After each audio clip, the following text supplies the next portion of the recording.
Hello, everyone. Welcome to Who Gets to Vote, hosted by the League of Women Voters St. Paul. I am Heidi Klumpkin, co-president of the League of Women Voters St. Paul.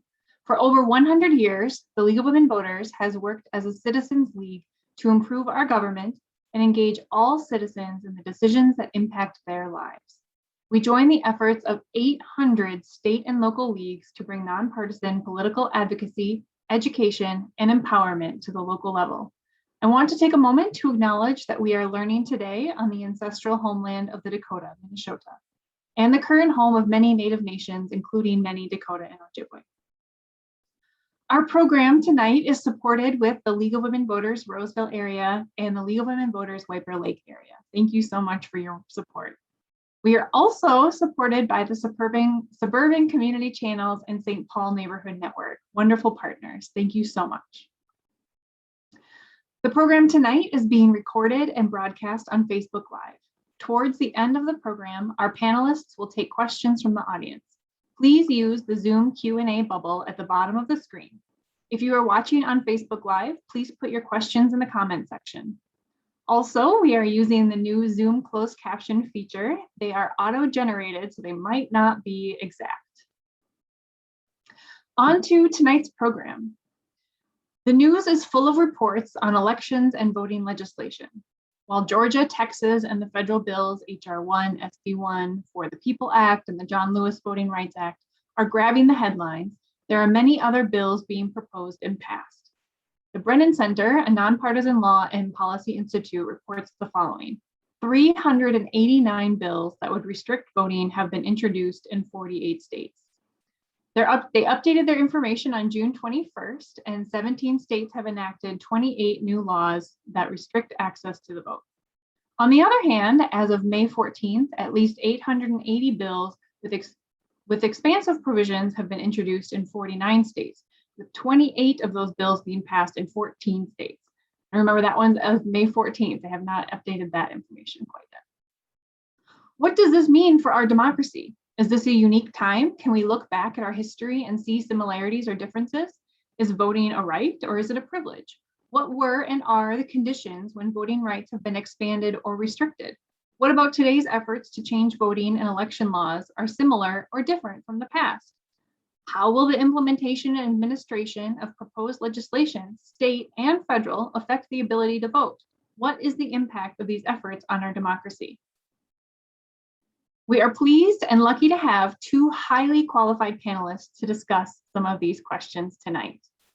David Schultz is a Hamline University professor in the departments of political science, legal studies, and environmental studies, and a professor of law at the University of Minnesota.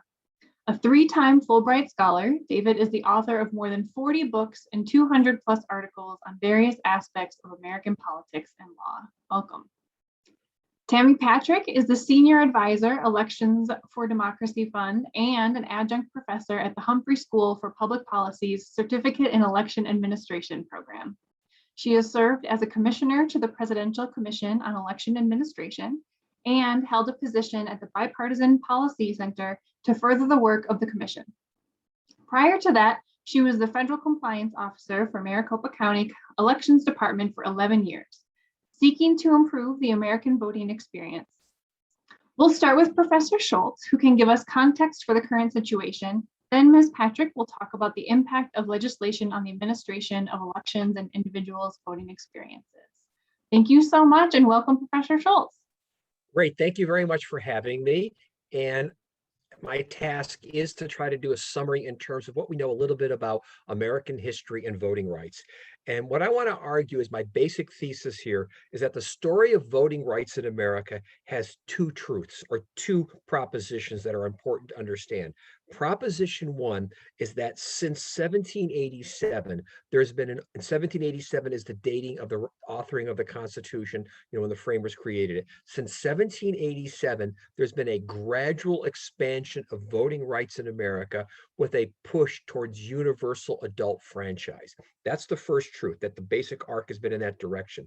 But there's a second truth, which is that despite this arc towards universal franchise, there has always been a partisan battle over voting rights in America. And that is a battle that has flipped over time, where at one point in American history, since the 1860s, at one point, the Republican Party was the champion of expansion of voting rights post-Civil War, while at the same time at that period, the Democrats were opposing it. And now we're seeing a new partisan battle in terms of voting rights.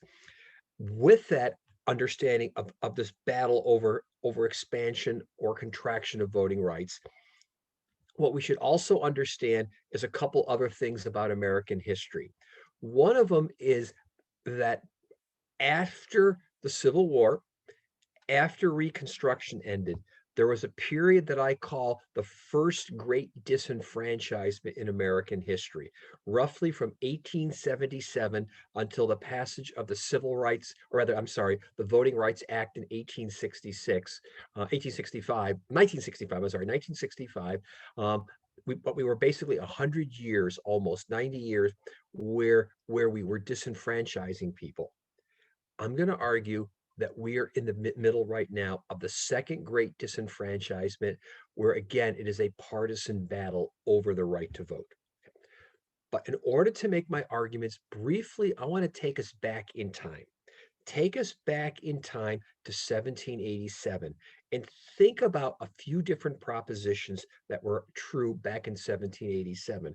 One of them is that the United States, having emerged from being a colony of England, United Kingdom, we were sort of the first great experiment in popular government or democracy.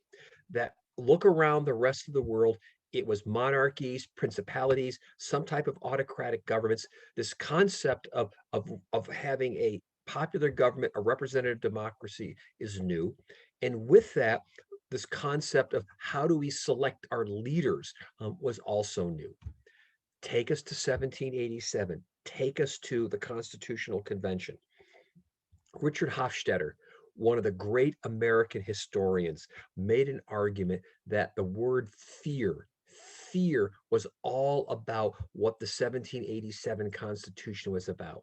There was a fear of what? That if we didn't get it right in terms of writing a constitution, the Union would fail. There was a fear if we gave too much power to a president or national government, we would squash local freedom. There was fear if we didn't give enough power, again, it would also squash.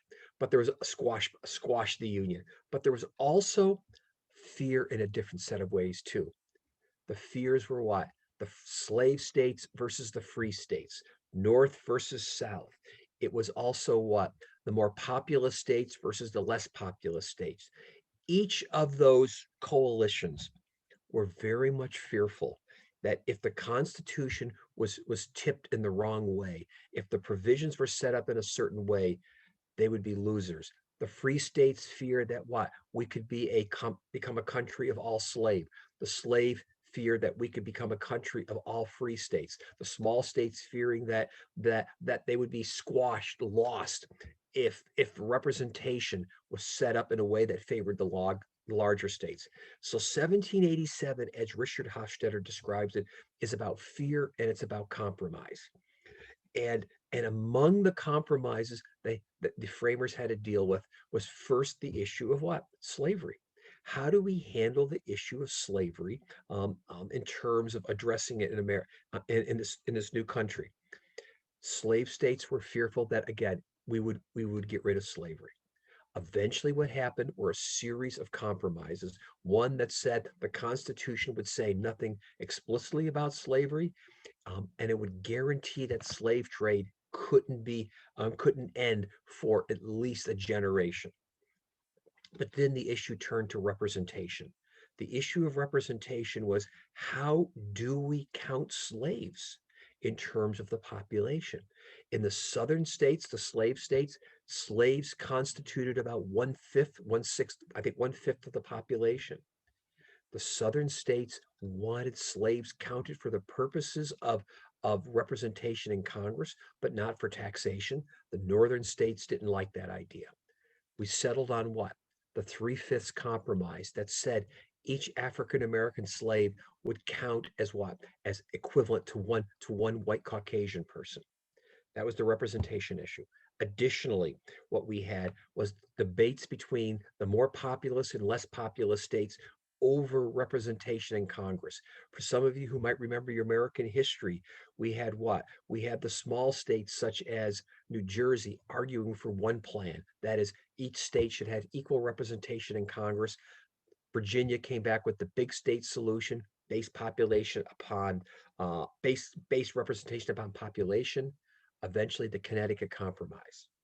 So there were two compromises: compromises over representation, compromises over how to count the slaves. But then it got to the third question: what do we do about voting rights? What do we do about who gets to cast the vote? And as I mentioned to you, we are the first experiment. Daniel Borstein said this, in a famous historian, that this is the great American experiment. How do we put we the people into practice? The first three words of the Constitution. And so what states, or rather I should say, what the framers decided to do was to punt or defer on the question of voting rights, and largely left the question of voting rights out of the US Constitution and left it up to the states. Circa 1787, what we know about who under state law could vote, and I wish I could type this into something here. I usually write this on the board with my students. I write the word WASP, WASP, $M21, WASP, $M21. And what that abbreviation stands for is circa 1787. In order to be able to vote, you had to be white, Anglo-Saxon Protestant, have money or be a property owner, be male, and be at least the age of 21. Those were the requirements set under state law. If you didn't meet those, then you couldn't vote. And that was the background. Those who were allowed to vote in states. But the US Constitution was silent on the right to vote. We couldn't vote for the president then. We still can't now. We couldn't vote for the Senate back then, although we can now. I'll get back in a second there. There was nothing explicitly about the right to vote for the House of Representatives, although indirectly there was some reference to it. So circa 1787, the Constitution silent on voting rights, but the background was what? That states got to decide who got to vote, and it was an incredibly restricted picture in terms of voting rights. But what's happened over time, this is what Thurgood Marshall argued. Thurgood Marshall, former Supreme Court Justice in 1787, said in a speech in 1987, I say, on the bicentennial of the Constitution, he said circa 1787, we the people only referred to a very small number of people. That white Anglo-Saxon Protestant property owners, male, who are at least 21 years old. And he said that it took a civil rights revolution, numerous amendments to the Constitution, and a civil war to even remotely give meaning to we the people. And while prior to the Civil War, there was some movement on the part of states to really expand voting rights, it was really quite negligible. The story about the expansion of voting rights comes after the Civil War. It comes with what? The 1866 Civil Rights Act, the 14th Amendment, the 15th Amendment, all federal acts post-Civil War as part of the Reconstruction to expand voting rights. And then on top of that, what we see is a series of other amendments. It would be what? The 17th Amendment, giving people the right to vote for senators. The 19th Amendment in 1920, giving women the right to vote. The 26th Amendment in 1971, banning or expanding voting rights for people 18 and over. And then a host of other amendments, giving people in the District of Columbia the right to vote. Federal laws that such as the Voting Rights Act of 1965, which protected voting rights. And then we saw a series of Supreme Court decisions starting with decisions in the 1940s that said that yes, there is a right to vote found in the Constitution at the federal level, and then eventually in the 1960s finding that the First Amendment guaranteed a right to vote. What I'm trying to paint out here is that gradually over time, post Reconstruction, or starting with Reconstruction, we did eventually expand the right to vote, getting us closer to universal franchise. But notice something important about the pattern. All major initiatives to expand the right to vote came as a result of federal action, Congress, constitutional amendments, the US Supreme Court. States left to their own devices, left on their own, have not pushed us generally in the direction of protecting and expanding voting rights. It has taken the efforts of the federal government to do that. And so, on the one hand, this picture of the federal government gradually, through amendment, through legislation, through action by the courts, has gradually expanded the right to vote. But as I mentioned to you, we also saw an effort starting with the end of Reconstruction to shrink the right to vote. Reconstruction, that is the expansion of rights for former slaves, ended with the 1876 presidential election, a dispute between Democrat Bill Tilden and the Republican Rutherford B. Hayes. There was a dispute over the counting of the electoral votes, among other places. Where else? Florida. The Democrats conceded the Electoral College victory to the Republicans on one condition. The Republican president and Republicans agree in Congress to withdraw the federal troops from the South. The federal troops enforced civil rights, voting rights, Reconstruction. The 1876 election settlement ended Reconstruction, ushered in what's called the era of Jim Crow, and efforts that lasted for nearly 100 years to restrict the right to vote. And that right to vote was restricted in several ways. One, it was what? Outright lynchings. The Ku Klux Klan would actually go out and lynch or intimidate African Americans from voting. But there were all these other insidious ways of keeping people from voting. For example, poll taxes to pay a small fee if you wanted to vote. The enactment of felon disenfranchisement laws that took away the right to vote if people committed felons, but then they also expanded what was constituted a felony. Grandfather laws, laws that said that you could only vote if your grandfather voted. And of course, if you couldn't vote, that meant then your grandson couldn't vote. And then things such as literacy tests.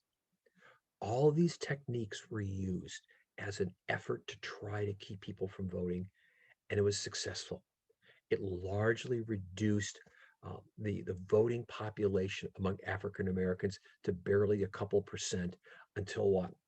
Until that second great franchisement that occurred starting with the 1960s and 1965 Voting Rights Act. And up until about a generation ago, we were at a point where there seemed to be some bipartisan consensus in terms of expanding voting rights. And that ended. Maybe it ended in the 1990s with the Motor Voter Act, trying to make it easier to register voters. Maybe it was post 2000 and the disputes over Bush v. Gore. It was what? The claims of voter fraud that were being made, that somehow the claim was that there were significant numbers of people who were fraudulently impersonating others, that more than just simply the claims of the dead voting. And now it's escalated into what? A partisan battle that even includes claims that the 2020 election was stolen. And therefore, as Heidi and others pointed out in the introduction here, we now see an unprecedented number of bills being introduced in Congress to what? Mostly disenfranchise, although we see a lot to try to expand. But if we look at the partisan lay of land across the United States, that there's a clear pattern. In the states with Republican control, there are efforts to disenfranchise more than there are to enfranchise, and vice versa with Democrats. My whole point being is that we're seeing a reversal. If at one point the Democrats were the party against enfranchising.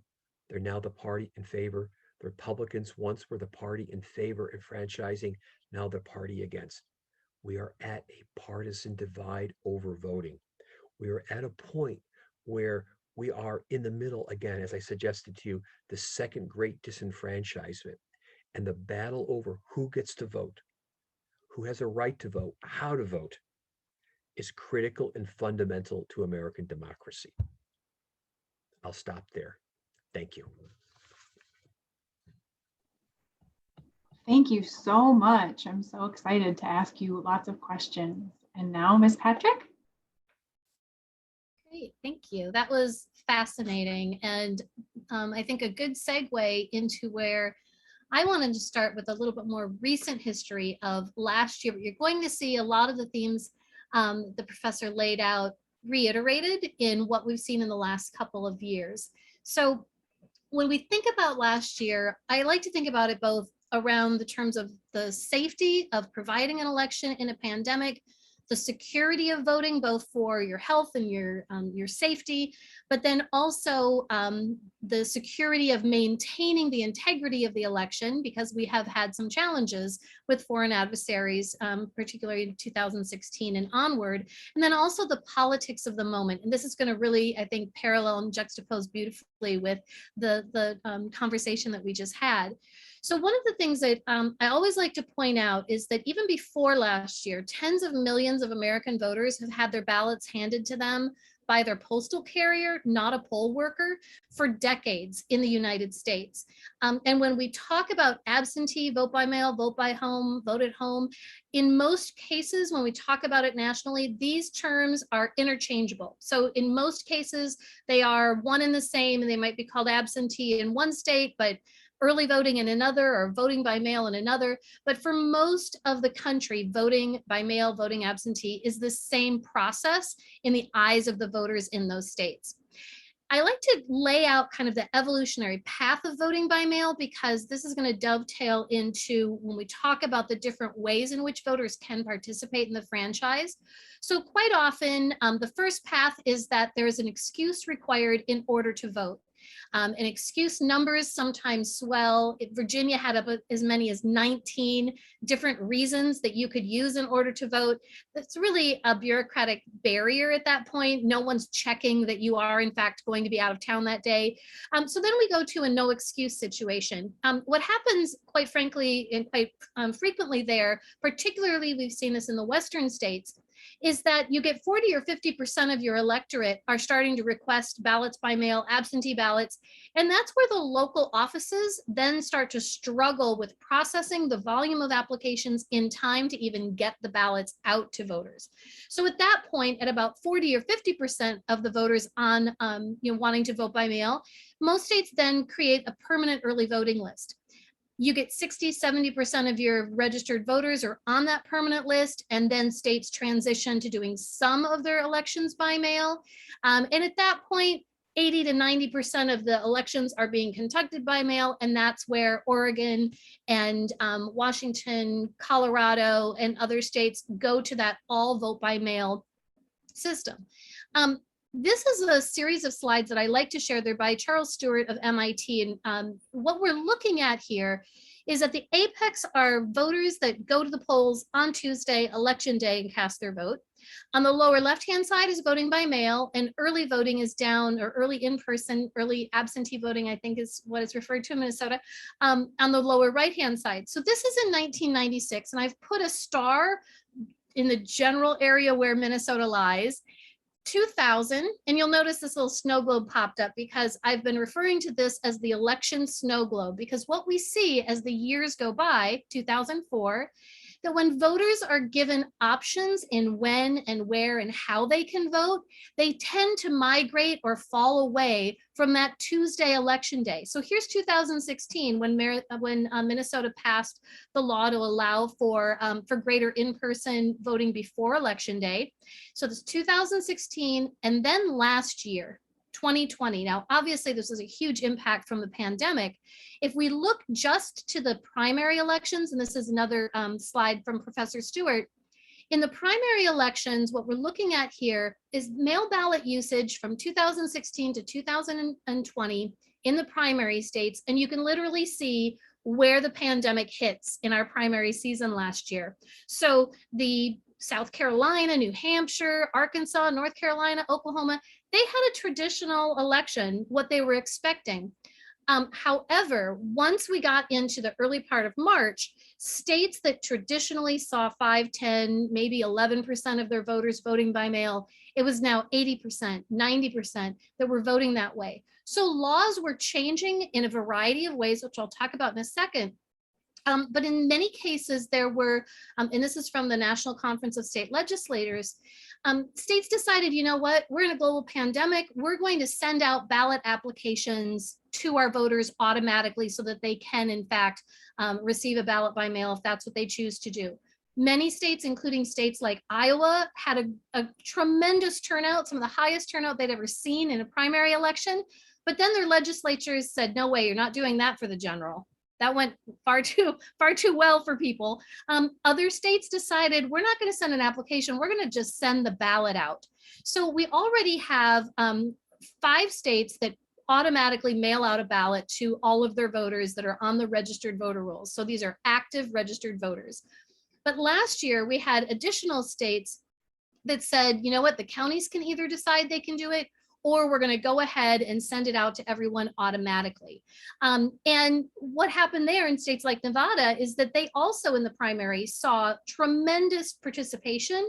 Voters really liked it.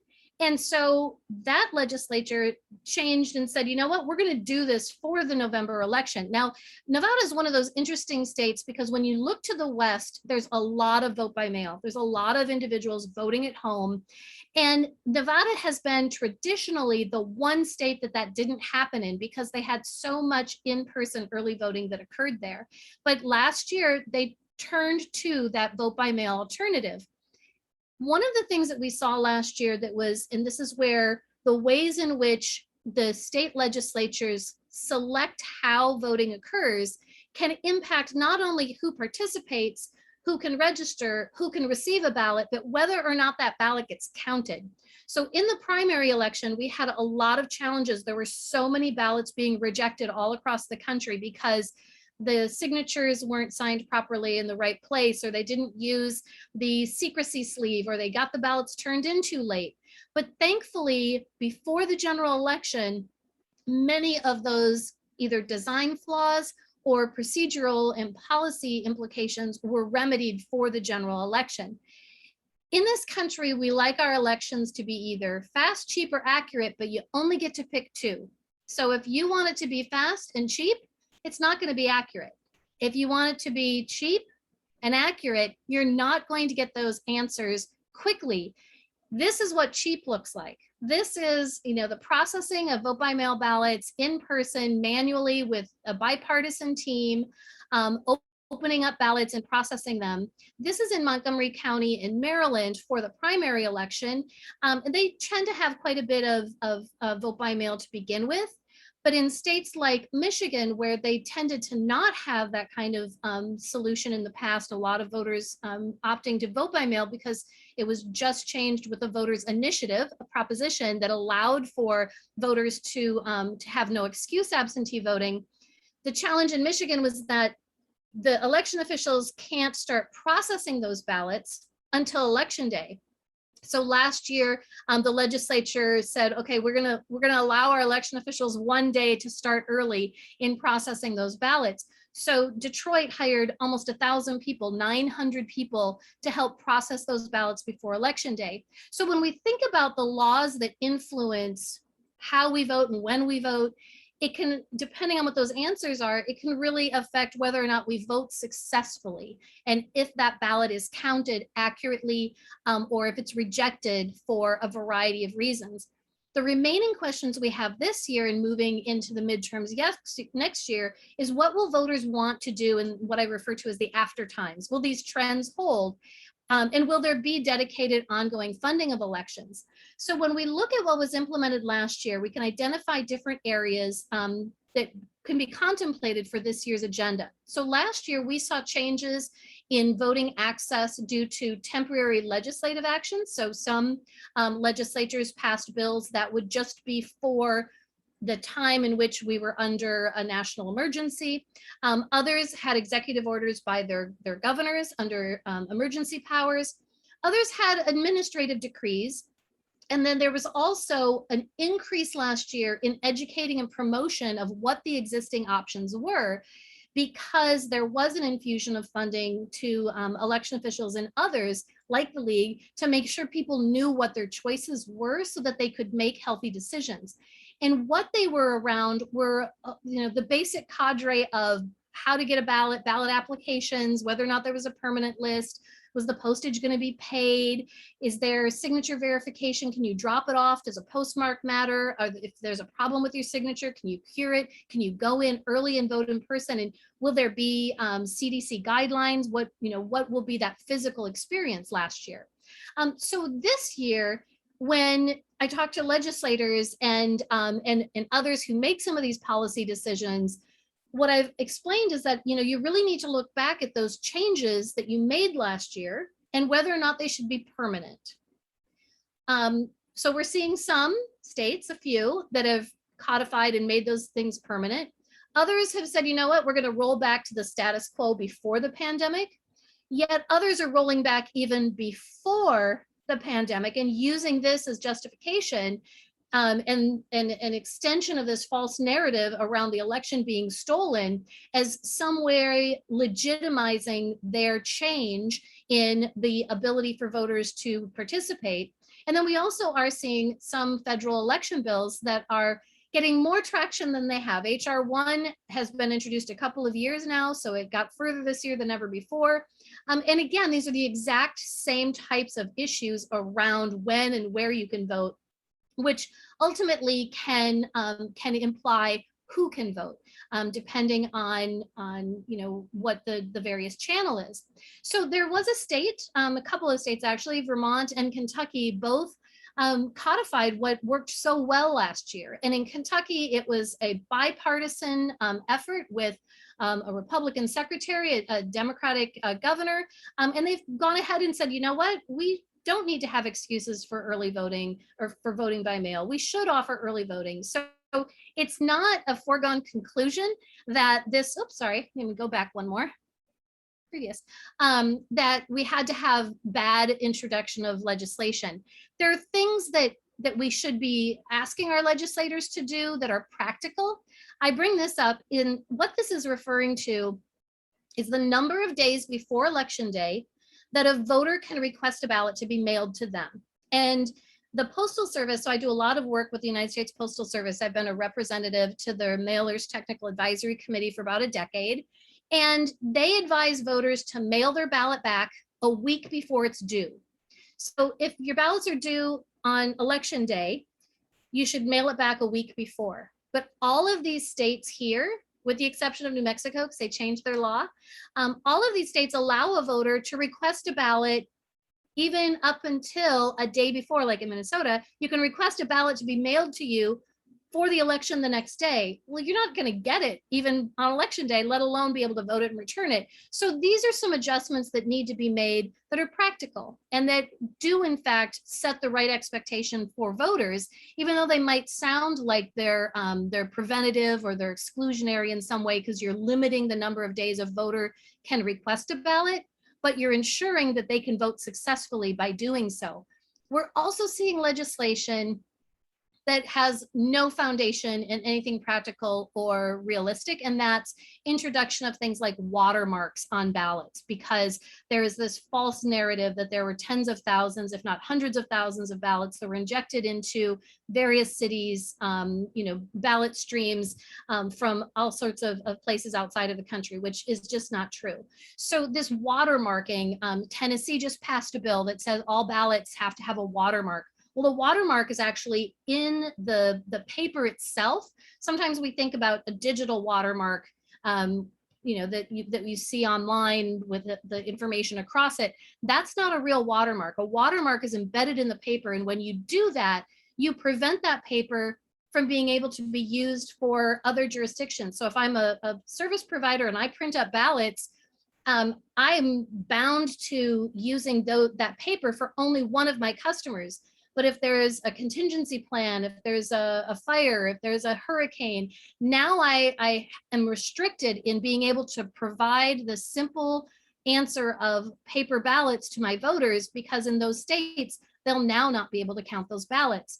So we've heard that there are a lot of election bills. The National Conference of State Legislatures, NCSL, just a couple of weeks ago, published their June newsletter. There's more than 3,100 election bills.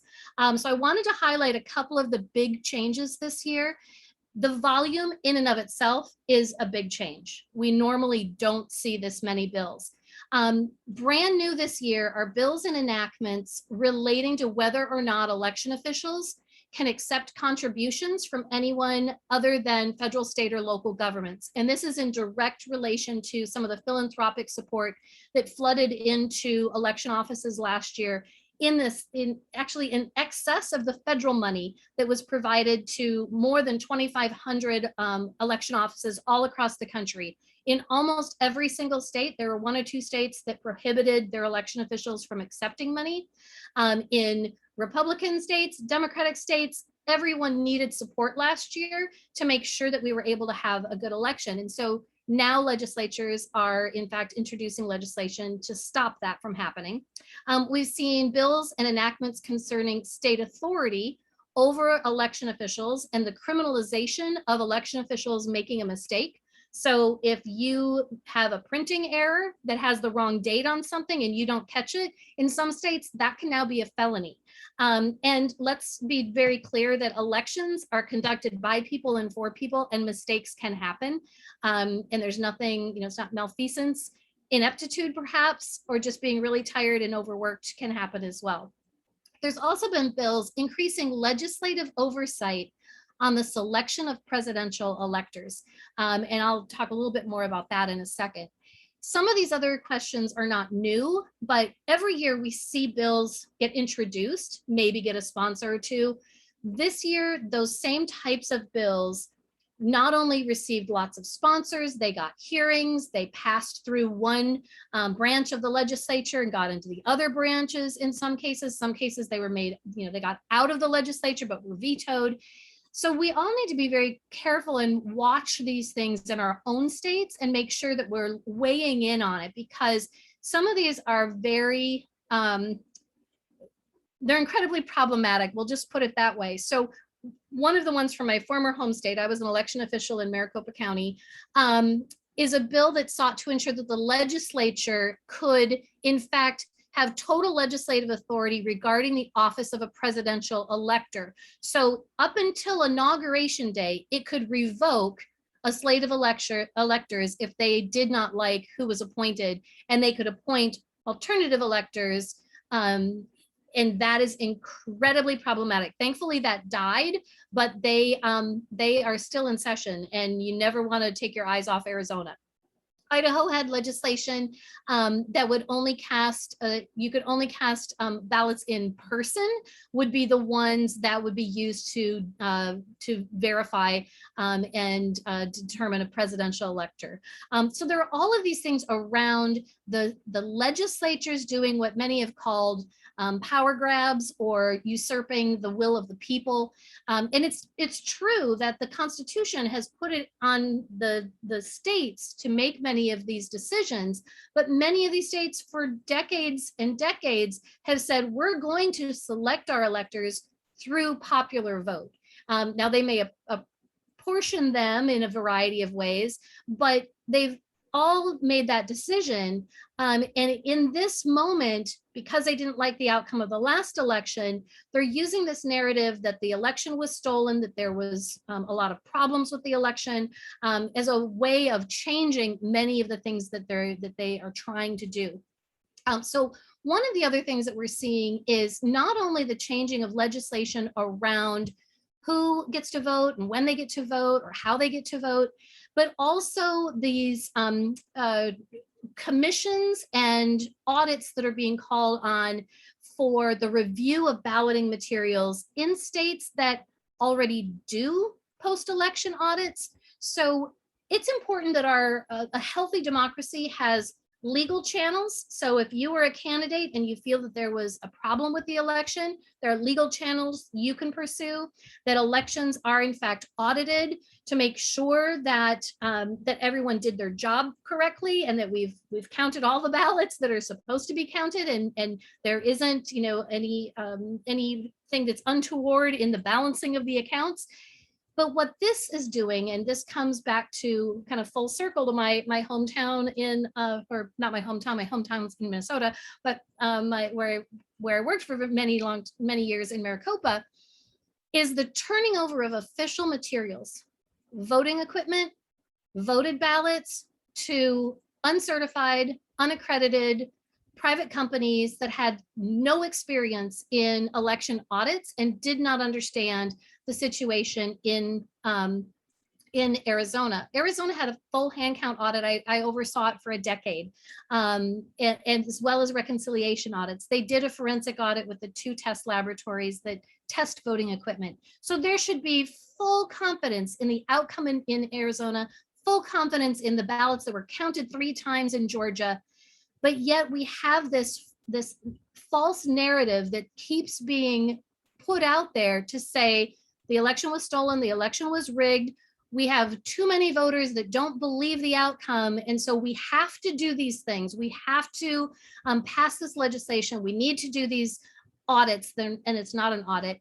But the reality of it on the field, and this is a study that came out just recently, is that the majority of people in Arizona believe that Biden, in fact, was the winner.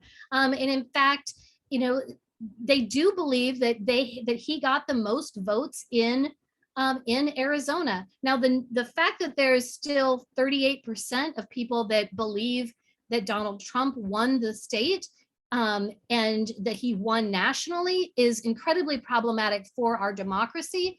But it's not because there was a problem with the election. It's because they've been lied to.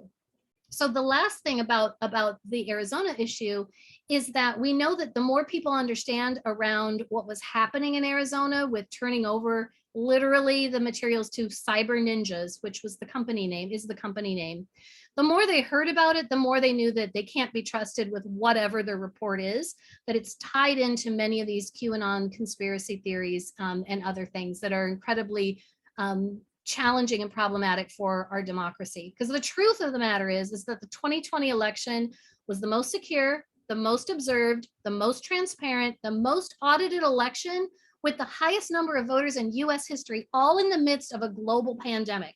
And as election officials, as voters, as advocates for the franchise, we should all be really, really proud of that fact and not be faced with death threats, with, I know, secretaries of state that have security details. They're wearing Kevlar vests because they have people showing up at their homes, scaring their families. That is not the sign of a healthy democracy. I'm almost done. I'm going to do 2 quick plugs, and that is, if you're interested in elections, both in Minnesota and elsewhere, every morning there's a service called electionline.org. You can get on for free. You don't have to sign up for anything. You can just go there, or you can get an email.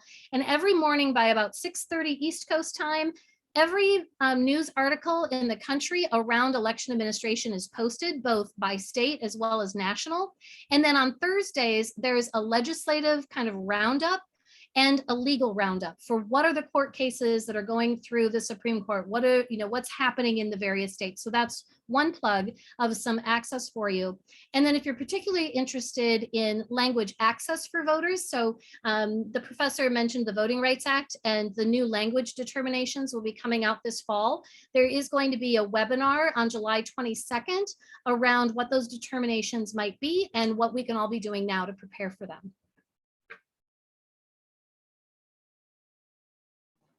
Well, thank you so much. One of my first questions was going to be, what can we do? as citizens and voters. So thank you so much, Ms. Patrick, for sharing that. Professor Schultz, would you want to add anything to what can we do as voters and citizens? Well, that is sort of the the $50,000 question. I think it was brought up here by Tammy. We have an incredible false narrative that's being brought out there. And I was going to underscore it in a different way too, just in terms of that false narrative. Several years ago, I worked with the Walter Cronkite School of Journalism, where they actually did a really comprehensive study of like multiple elections over years to try to look at, the issue of voter fraud. And what I was telling people based upon their results, and by the way, this is actually statistically maps out here, you have a better chance of buying a Powerball ticket and winning the Powerball than you do in terms of showing that voter fraud is a problem that has affected the outcome of elections in America. People like Tammy and I can probably talk till the cows come home, proverbially, in terms of pointing out what the facts are about how safe and secure elections are. To me, the question is, it's not convincing people rationally. It's how do we win literally the hearts of people at this point? I think those who are opposed to voting rights are playing on fear, playing on prejudice, conspiracy theories. And so I wish I could give you the answer to say, what's the effective counter narrative, the effective message to be able to get out. And I really wish I knew that one. I guess partly as maybe what we can do as individuals is tell this to our friends, repeat what we know, try to counteract the false narratives in the social media. And I guess that's start of the process here. And then again, if part of what my talk was about is to say that we really need federal intervention in getting voting rights protected, it's not about getting a bunch of people in St. Paul hot and bothered and excited. We've got to get people excited in places like Thief River Falls, in Midland, Texas, and in those places that are really concerned about voting rights. That's what we need to be doing. And again, I don't know how to do that. And if I did, I guess, I don't know. I'll say here, okay, I got my magic wand. If I could wave my magic wand, that's what I'd want us to do. I don't know how to do it though. I want a magic wand. I think that's like the $1 million question, or more than $1 million, because when this all started, and it started a long time ago. It started before the 2016 election, when we had a then candidate who was telling everybody that the election was rigged, and laying that foundation to question if in fact he didn't win. But then he did win, and he still went on to question the legitimacy of the election. That's not something that we've tended to see historically in our country, is that the winners tend to believe the outcome, right? I mean, they tend to think, I did win.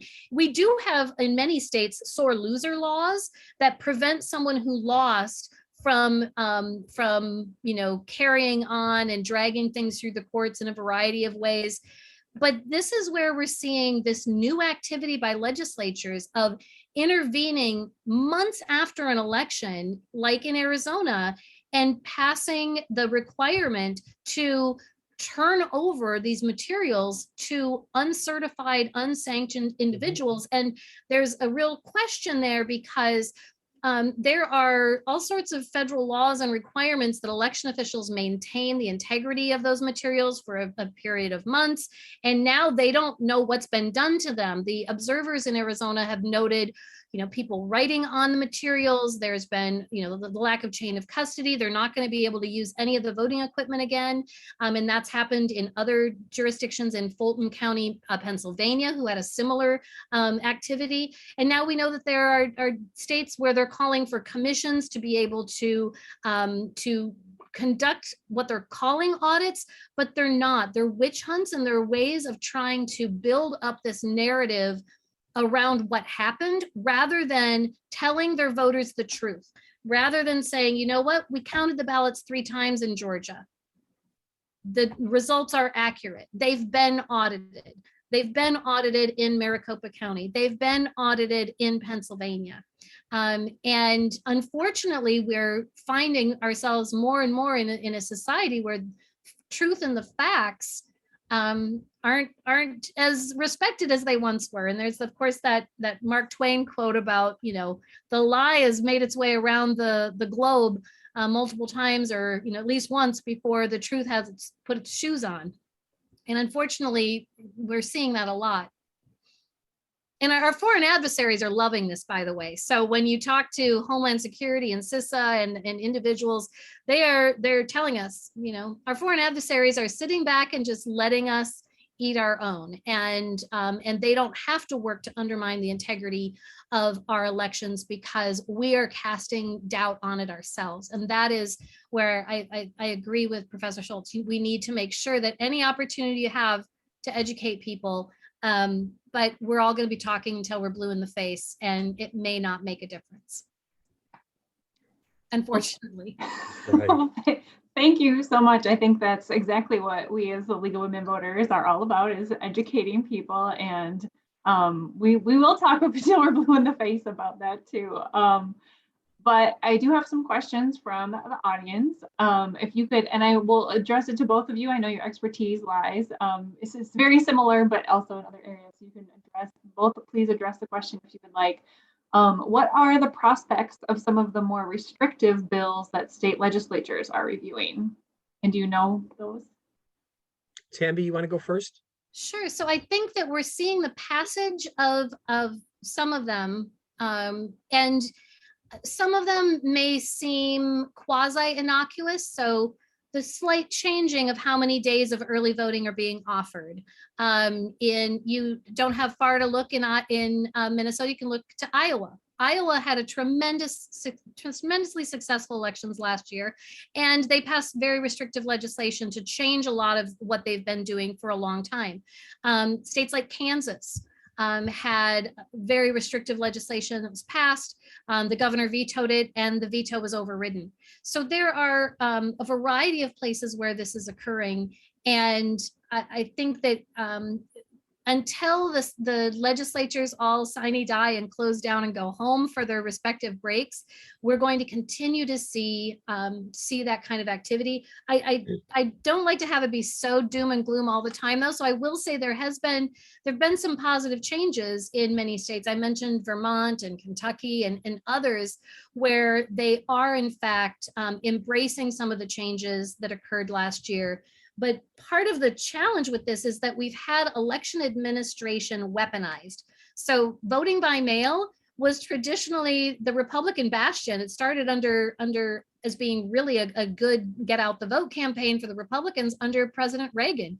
And so that's why we saw these tensions last year in states like Florida when the then president was talking about how vote by mail is all ripe with fraud, and it's no one should do it, or you should do it and then go vote in person too, which just made my head explode. Yeah. Let me add a couple things here. Is that when you say what are the prospects, a lot of bad legislation is going to get passed. We're going to have to concede that. The question becomes at this point where the state and federal courts are going to come in. And what I mean by that, there's a two-tracked approach for challenging this. There's clearly through the federal courts. I suspect a lot of lower federal courts are going to strike a lot of it down. The question is, we're looking at a Roberts Supreme Court, which is not very supportive of voting rights. I actually thought by today we would have had the results of a couple pending Supreme Court decisions that most of us are bracing for, that I don't think are going to be good news. There's also the state court systems where, for example, a decade ago, 15 years ago, when the US Supreme Court upheld voter ID, we saw state courts in places such as in Missouri that used their own state constitutions as efforts to strike some of this down. So I think part of the battle is going to have to be at that level. But I also want to bring up something else to think about here too. And I think Tammy was sort of implicitly mentioning this when you said that early voting was generally something that the Republicans like. I think one of the other things that's happened now is that we know this also, that early voting has been an incredible benefit to women. And it's been a huge benefit. And some of you know I do interviews with like the local media. Esme Murphy and I talked about this years ago, is that the reality is that for a lot of working women who are saddled, with sort of homework, and a dozen other things, getting to the polls on election day is often very complicated, with sort of juggling a variety of things. And we know that working women took tremendous advantage of early voting and have continued to do so. So again, maybe connecting back to a question you were asking before, maybe one of the other ways of sort of trying to create support for keeping the expansive voting rights in place is to say that, yeah, it's a universal right, but I'm going to argue this is also a women's rights issue. And maybe it's a way of building, I guess, solidarity or support among women to say that, listen, this, we fought what, depending on how we define it, we fought 100 years or more to get the right to vote. We now have laws in place that are making it easier for us to vote. We can't see that taken away. And again, maybe that's part of the messaging that we need to put in place. And I would add just one other thing to that. And I don't know if it's because I suppressed it, but my job when I was in Maricopa County is I did our submissions to the Department of Justice because Arizona was under the Voting Rights Act under Section 5. And so we are now seeing DOJ under Mr. Garland has in fact said that they're going to sue the state of Georgia. I anticipate that there will be other federal lawsuits that will come forth, and should the Congress see it fit to revise what the qualifications are under Section 4 in order to be a covered jurisdiction. I think that the lawsuits that the DOJ and others will be bringing against these various states and various jurisdictions will be used as justification and reasoning for placing jurisdictions and states back under Section 5. And I will tell you, as a local election official, we were very upset when we came out from under coverage because we viewed it as a protection from some of the crazy things that the state legislature would do, because they would want to introduce some crazy bill and we would say, that's never going to get pre-cleared. You're never going to get that past DOJ. So just don't even go there. And we were able to squash a lot of bad things that have since manifested in the years since the lapse. Well, thank you both so much. I do have one last question. We've got quite a few questions related to the idea of educating people, and we talked about how we could educate people until we're blue in the face, but how does that connect with also participation? So in Minnesota, being an election judge, or like Tammy, you were working in the system, like how do we see that if you get people to be election judges, they can understand the system a little bit differently? Is there a correlation, or am I making it up? Go ahead, Tammy. Oh, I would say that you're absolutely right to be involved and understand what your election system really is. And so you can do that in a variety of ways. You can do it by being an election judge. You can do it by being an observer of the elections. I quit a corporate job to go work in the county because I just was concerned. I didn't understand what my own elections and democracy was, and that was troubling to me. So there are a variety of ways that you can get involved. And I think that it just depends on how much time and energy you have to be able to devote to it. I would also be remiss if I didn't plug that, of course, at the Humphrey School of Public Policy, we have a certification program where you can become, a certified in election administration. And so I think we need to make sure that that everyone knows that being an election official is actually a career. And I would argue it's one of the very best careers that anyone could want. Yeah. Two quick observations. One of them, in the same way that we have evidence that people who serve on juries have a lot more faith in our criminal justice system and sort of, get to understand the mechanics of the process, I think for people who serve as election judges, they get to see all the checks and balances, all the protections in place, and really realize that we have a system with an incredibly high degree of integrity. This image that we've got a bunch of cheating election judges, election officials, et cetera, is just not there. So I think getting people involved, I think, reassures people about trust in the system.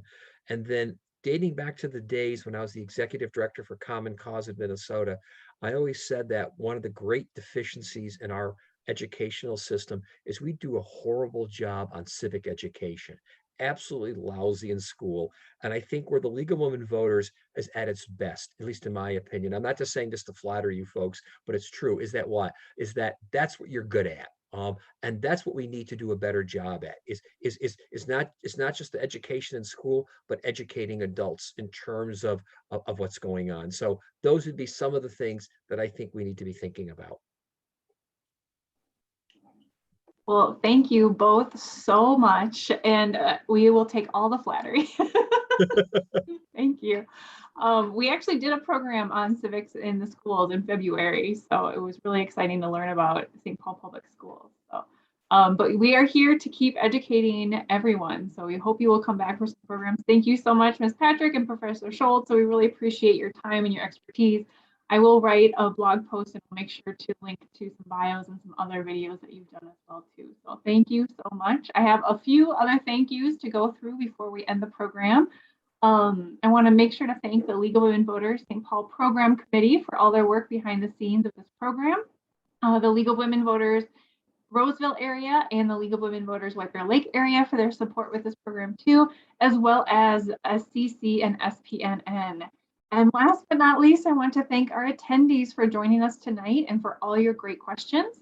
After the program, a survey will pop up, so please complete it, as we always reflect on your feedback for future programs. And we are working hard to plan some more virtual and in-person programs for the fall, so please pay attention to our newsletters, our Facebook, and our website, and we hope to see you then. Thank you so much. Have a great evening.